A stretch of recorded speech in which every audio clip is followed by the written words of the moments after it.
Another important race that's going on the other side of town is R.W. Bray is our Senate Republican candidate for Senate District 6, which has traditionally been a Democrat seat, but he's making new inroads there. And I want to introduce R.W. Bray to come up and tell you a little bit about the inroads he's making in Senate District 6 to move the Republican line forward.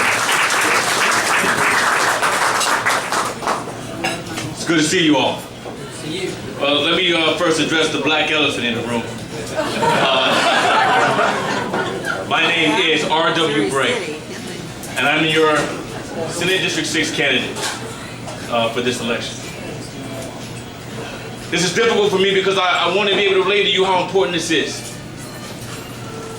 It's hard to do that because as I drove here, I thought to myself, how can I remind them how important it is?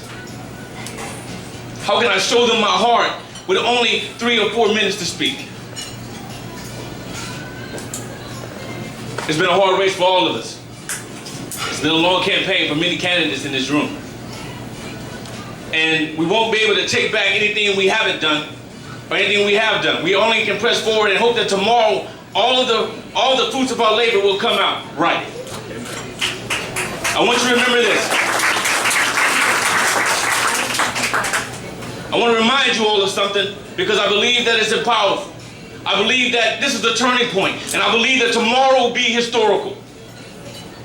And remind you of 1841, when a young man walked into an auditorium filled with individuals who did not look like him, did not share his color, but they motivated him, moved him, and rocked his soul to do something powerful in his generation. He listened to people who would speak about constitutional ideologies, people who would talk about anti-slavery, people who were talking about returning to a moral compass for America. Isn't it amazing that now, in this time, we are still talking about returning back to constitutional ideologies? We're still talking about looking past people's colors, and we are still talking about returning America back to its moral compass.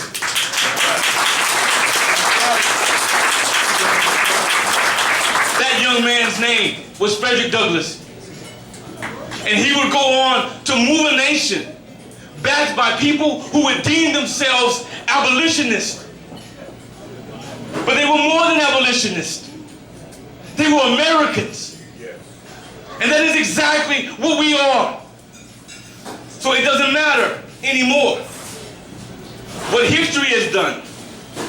Now what's important is that we make history. And so what kind of message did you give to a group of individuals who will go down in history as powerful? What kind of message and address can I give to you tonight that will motivate you to go out tomorrow and tell people to vote Republican for a reason, not just because it's a party, because of the principle.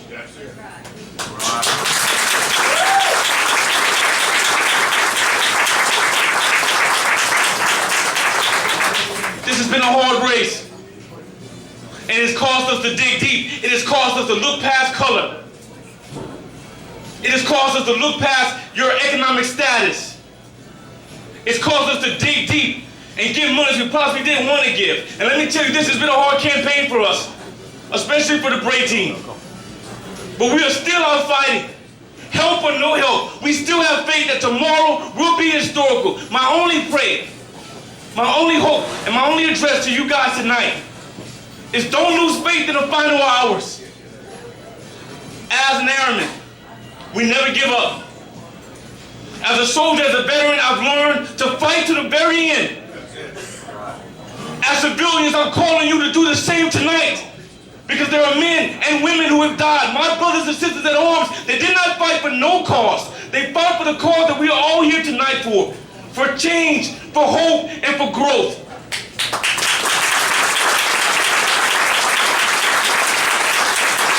I'm not asking any of you for money tonight.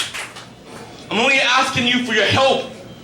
That you tell someone about this speech, you tell someone about Spring Branch and what they've done, you tell people about how historical this moment is, and that you don't give up, that you get people out to the polls. Listen, if you need cars, I got a boatload of them. I love you guys, and I thank you for this opportunity to be a part of the Republican Party.